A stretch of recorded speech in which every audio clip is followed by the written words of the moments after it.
আসসালামু আলাইকুম। সুপ্রিয় দর্শক মণ্ডলী, বাংলাদেশের ঔষধের দোকানগুলোতে প্রচণ্ড রকমের ভিড় এবং ভিড়। অল্প কিছু সংখ্যক ঔষধের দোকান, মেডিসিনের দোকানে হয়তো ভিড় নেই, হয়তো কোনো জমজমাট জায়গায় সেই দোকানটা করেনি বা নতুন করেছে, সেই দোকানগুলোতে কম ভিড় থাকতে পারে। অধিকাংশ ফার্মেসিগুলোতে, ঔষধের দোকানগুলোতে, মেডিসিনের দোকানগুলোতে চরম ভিড় এবং ভিড়। আমি প্রায়ই দেখি আমার বাসার কাছাকাছি কয়েকটি ফার্মেসি আছে। মানুষ ঔষধ ক্রয়ের জন্য, ঔষধ কেনার জন্য যেভাবে দাঁড়িয়ে আছে, নারী পুরুষ, শিশু বয়সের, বৃদ্ধ বয়সের, নানান ধরনের মানুষ, নানান ধর্মের মানুষ, বর্ণের মানুষ, গোত্রের মানুষ এমনভাবে দাঁড়িয়ে আছে যেন তারা টিসিবির পণ্য কেনার জন্য দাঁড়িয়ে আছে। আমরা এমন রাষ্ট্র চাই না। টিসিবির যে লাইনগুলো দেখি, মানুষ রৌদ্রে রৌদ্রে দাঁড়িয়ে আছে, বৃষ্টির মধ্যে দাঁড়িয়ে আছে, নারী পুরুষ অনেক কষ্ট করছেন, এই ধরনের কষ্ট করুক, এটা আমরা চাই না। কিন্তু আমরা দেখছি বাস্তবতায় যে টিসিবির লাইনে শত শত মানুষ দাঁড়িয়ে থাকে ঘন্টার পর ঘন্টা। তো ঔষধের দোকানে আমরা যে ভিড় দেখি, মনে হচ্ছে টিসিবির মাল কেনার জন্য, পণ্য কেনার জন্য তারা দাঁড়িয়ে আছে। সিরিয়াল লেগে আছে, কাস্টমারের পর কাস্টমার, ঔষধ বিক্রি হচ্ছে।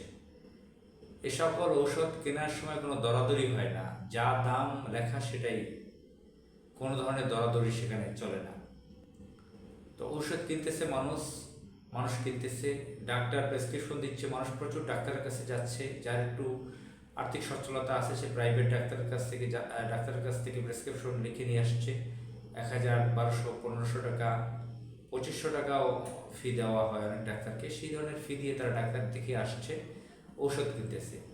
ডাক্তাররাও ঔষধ কোম্পানির বিভিন্ন সুযোগ সুবিধা পেয়ে তারা প্রচুর ঔষধ লিখতেছে। আর অনেক মানুষ ঔষধ কেনাকে একটা ফ্যাশনে পরিণত করেছে, ঔষধ খাওয়াকে, ঔষধ কেনাকে ফ্যাশনে পরিণত করেছে। মানুষের রোগ ব্যাধিও বেড়ে যাচ্ছে। মানুষ ঠিক মতন ঘুমাচ্ছে না, মানুষ ঠিক মতন হাঁটাচলা করতেছে না, ব্যায়াম করতেছে না, খাদ্যাভ্যাস মানছে না, মানুষ অর্গানিক খাবার পাচ্ছে না, ভেজাল খাবার খাচ্ছে, প্রচুর ভেজাল খাবার। আমরা যে সবজিগুলো খাই সেগুলোতে প্রচুর ধরনের রাসায়নিক বিষক্রিয়া থাকে।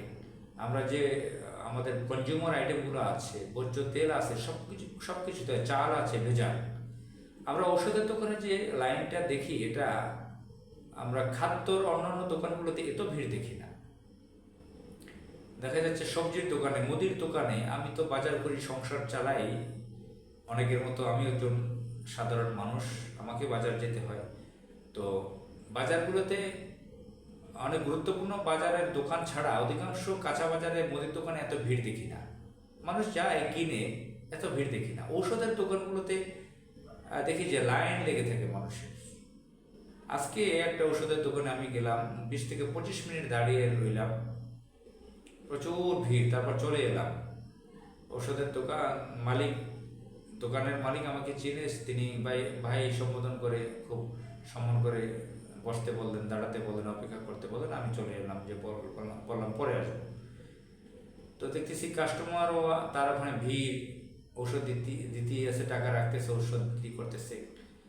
তো ঔষধ কোম্পানিও প্রচুর বাংলাদেশে, ঔষধ কোম্পানির মার্কেটিংয়েও হাজার হাজার মানুষকে দেখতেছি।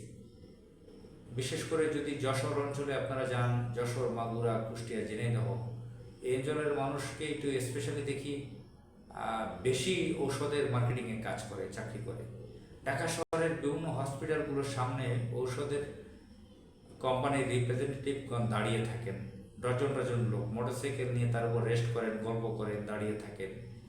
প্যান্ট শার্ট, ফর্মাল ড্রেস পরে, শু পরে, ইন করে, ক্লিন শেভ করে, যে শেভ করে সুন্দর করে শেভ করে দাঁড়িয়ে থাকেন। তাদের আবার ডাক্তারের ভিজিটিং সময় আছে, ডাক্তারদের কাছে যান, বিভিন্ন উপঢৌকন নিয়ে যান, উপহার নিয়ে যান, বিভিন্ন খাম নিয়ে যান, বিভিন্ন গোপন অফার নিয়ে যান। তো ঔষধ তো মাসের প্রয়োজন আছে, কিন্তু এই যে ঔষধ, মানুষ এখন গ্রাম থেকে শহর পর্যন্ত একদম দরিদ্র, মধ্যবিত্ত, বিত্তশালী, অধিকাংশ মানুষের মতো একটা শ্রেণীর মতো, সকলে না, কিছু মানুষ ঔষধ আমি যেরকম ব্যক্তিগতভাবে ঔষধ পছন্দ করি না ওষুধ খাওয়াটা, অনেক মানুষ ওষুধ খাওয়াটাকে একটা ফ্যাশনে পরিণত করেছে, কথায় কথায় ওষুধ খায়। আর মানুষ যাবে কোথায়? মানুষ এর বাইরে যাবে অন্য চিকিৎসায়। অনেকে অর্গানিক খাবারের মাধ্যমে রোগ নির্মূল করতে চায়, সেখানে তারা করতেছে ভিন্ন ধরনের এক ডাকাতি। তারা যে এলিটপাড়া শিখাচ্ছে, সেই এলিট বাংলাদেশের মানুষ হয়নি। মাসে যদি কেউ 1 কোটি টাকা ইনকাম করে বা 10 লাখ 20 লাখ টাকা ইনকাম করে, তাহলে হয়তো ওই সমস্ত খাবার কিনে খেতে পারে। একটা পরিবারে 5 জন 10 জন 2 জন 3 জন সদস্য থাকে, তারা অনেক দামি খাবারের সাজেশন দিয়ে রাখে, এবং ওই সমস্ত খাবার সাধারণত অচেনা খাবার, সকলে খেতে পারে না। তো তারা সেই ধরনের ফর্মুলা ঝুলিয়ে দেয়, শিখিয়ে দেয়, সেগুলো একটা বিপজ্জনক, সকলের জন্য সম্ভব না। তো মানুষ যাবেটা কোথায়? তো এই জন্য দরকার, ওই একটা কথা সংক্ষেপে বলি, গুড গভর্নেন্স দরকার। গুড গভর্নেন্স যদি রাষ্ট্রে তৈরি হয়, তাহলে আমাদের ভেজাল খাদ্য থাকবে না, ভেজাল শাকসবজি তৈরি হবে না, মাছ মাংসর মধ্যে বিষক্রিয়া থাকবে না।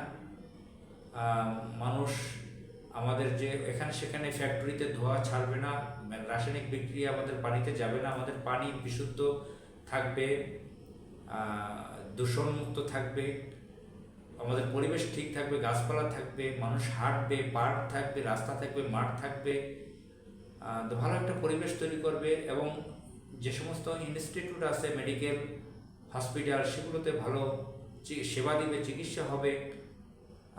ওষুধ কোম্পানির যে বাড়াবাড়ি সেগুলো থাকবে না, তাহলে মানুষ আস্তে আস্তে এই ধরনের বেশি ওষুধ কেনা থেকে ফিরে আসতে পারবে।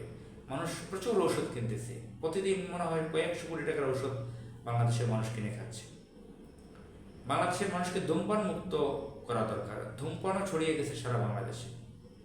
তো যাই হোক, মহান আল্লাহ তাআলা আমাদের হেফাজত করুক। আসসালামু আলাইকুম।